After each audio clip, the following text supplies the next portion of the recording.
వర్తమానం ఎక్స్‌ప్రెస్‌కి స్వాగతం. ఈరోజు జరిగిన టాప్ 10 వార్తలు ఇప్పుడు చూద్దాం.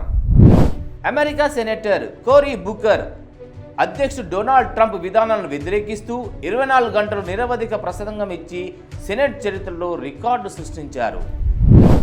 అణు ఒప్పందం చేసుకోకపోతే భయంకరమైన బాంబు దాడులు జరుగుతామని అమెరికా అధ్యక్షుడు డొనాల్డ్ ట్రంప్ తీవ్ర హెచ్చరికలు చేయడంతో ఇరాన్, అమెరికా మధ్య యుద్ధ వాతావరణం ముసురుకుంది.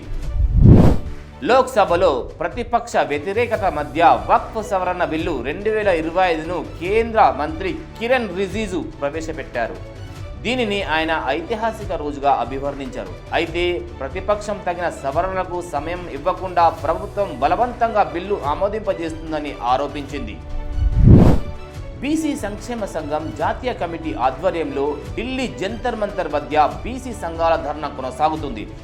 ఇందులో కాంగ్రెస్ సహా అన్ని పార్టీల నేతలు పాల్గొనగా తెలంగాణ మంత్రులు కొండ సురేఖ, పొన్నం ప్రభాకర్, టీపీసీసీ అధ్యక్షుడు మహేష్ కుమార్ గౌడ్ తదితరులు పాల్గొన్నారు.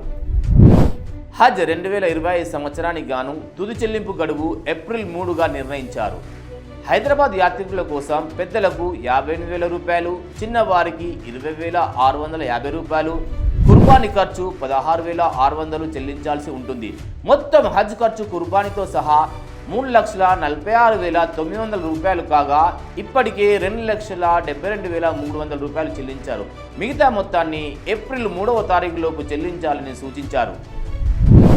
ఎమ్మెల్యేల అనర్హతపై 4 ఏళ్లుగా స్పీకర్ చర్యలు తీసుకోకపోయినా కోర్టులు మౌనం పాటించాలా అని సుప్రీంకోర్టు ప్రశ్నించింది.